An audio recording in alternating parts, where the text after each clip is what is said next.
Hey, Matt, is Lance as funny as we in the media think he is?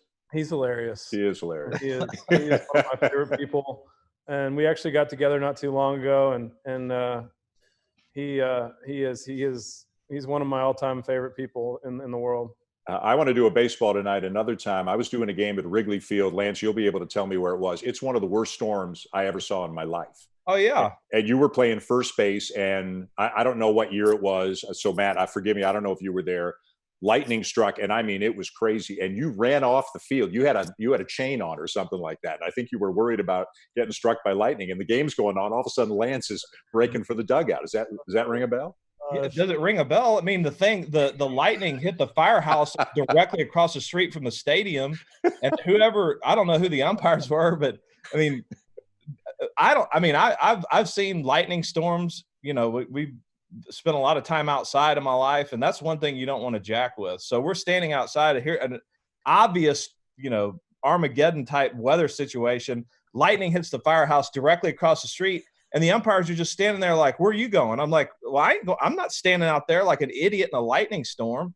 And so they tried to call me back on the field, and I was like, no chance. And about 2 seconds later, another bolt hit right there. Yep. And then they finally called everybody off. Well, after the game, I had one of those, in Chicago, the reporters there are, they think they're smarter than they really are. And a guy comes up to me and he's like, oh, well, the chances of getting struck by lightning are 1 in 700 million. I was like, yeah. But those chances go up exponentially if you stand outside in the middle of a lightning storm. I mean, that's just stupid. Metal cleats on? Huh? With your metal cleats on? Forget about the chain or the cleats. I mean, the thing hit the firehouse directly across the street from the stadium. I mean, it was it could have been a tragic situation. Yeah. It really could have been. Yeah, I hate to take us on that detour, but I agree with you. That's the worst storm I've ever seen at a baseball stadium, ever. And everybody was standing around like, oh, what's going on here? I mean, what's going on is it's a life-threatening lightning situation. Get off the field. All right, let's get back to October of 2011. So you win 1-0 in Game 5 against the Phillies. Now you got Milwaukee. You got a team in your own division, a team you played 19 times during the regular season. Matt, let's start with you. What were your thoughts going into the NLCS against the Brewers? I hate Milwaukee. I think it was interesting because we had some very intense battles with them. I remember, Chris Carpenter I think he had maybe yelled a few times at a few of their players, and there was kind of built a budding rivalry there for a few years with the Brewers. And I think we were excited. I mean, I think as much as you can know opponent, we knew them and they knew us, and it was going to be about execution. And I knew they had no chance. We felt confident. Lance, you said Milwaukee had no chance? Yeah, I mean, I can't even tell you the animosity that we felt. Matt's really understating it. I mean, if they wanted to play us on the field or fist fight us off the field, I was ready for either one. And I didn't care which one. I mean, we hated those guys. And there was part of the sweetness of that year was honestly beating them in 6 games. And, they won the Central or whatever. And they thought they had a great team. And, we basically just went in there, and it wasn't really even much of a series that I remember. Was it, Matt? I don't think so. Well, they did win a couple. It didn't go 7. You beat them in 6 games. That's right. And you move on. Pretty comfortable 6 game. Yeah, a comfortable 6 games. You kept folks interested. You boosted the ratings. Texas takes a 3-2 lead, and now you're coming back to St. Louis for Game 6, and what you hope is a Game 7. And we can see from the numbers up on the screen now how even the series was really throughout the entire thing. The reason I'm actually on this show with you guys is I called this series on radio. It was my first World Series for ESPN Radio, and they originally were going to bring me on as a guest just to give a little perspective on that. But now hosting it, it's a little more awkward because we're going to throw to one of my calls a little bit later on from David Freese. But I got to tell you, as just a guy who got to sit up in the broadcast booth calling the games, whenever anybody says to me, what's your favorite game that you've ever called? And I've been doing this 25 years now. It's Game 6 of the 2011 World Series. There's no game in baseball or basketball that I've ever done that I think was more exciting than that game. Before we get into the nuts and bolts of the game, Lance and Matt, does Game 6 of the 2011 World Series rank as the most memorable game that you guys have ever played in?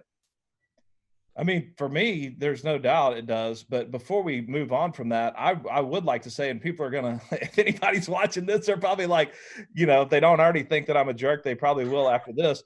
But I honestly felt like that World Series we should have swept the Rangers. I mean, we won the first game, the second game we were winning, and they basically stole it in the bottom of the ninth. They scored 2 runs, or in the top of the ninth. They scored 2 runs in the ninth to sneak out of there with a split.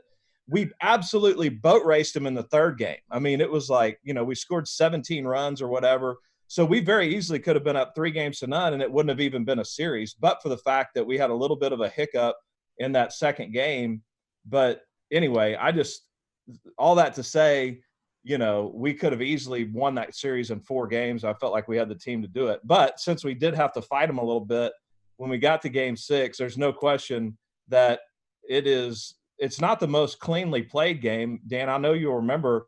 In fact, it looked like we were the bad news bears out there, both teams, for the first 4 or 5 innings. There were drop fly balls and errors all over the place, and guys that, it wasn't a crisply played ball game. In fact, I mean, most people forget that Jaime Garcia started that game for us because, the thing went about 5.5 hours, and, you can't really remember who even started it. And so it wasn't a clean game, but it was an unbelievably exciting game. And of course, it was almost a miraculous comeback for us. We were able to come back from 2-run deficits, which almost never happens. So, yeah. Matt, do you remember, even though you're down 3-2, do you remember the clubhouse being kind of quietly confident heading into the game? Yeah, I mean, I think anytime you're coming back home and playing in front of your home crowd, especially a crowd like St. Louis, you feel pretty good about your chances. And we obviously we knew that we were in for a fight, but that game was an incredible game, like you said, and it was ups and downs, and like Lance said, it was kind of an ugly game, but very. I just remember the intensity of it and the excitement of it and the kind of the back and forthness of it, and then ultimately, David with the triple and then the home run. It was just, one of those games, like you said, is the greatest game I've ever played in, and obviously it propelled us into the Game 7 where we win a World Series. So tremendous series and game. Lance, when a game of this magnitude begins, is your heart racing a little bit quicker, or once the game starts, because you've done it so many times, is it, in quotes, just another game for you? Heck no. I mean, it's terrifying. I always tell people, like, all these little kids that are out in their backyard saying World Series Game 7 or whatever, bottom of the ninth.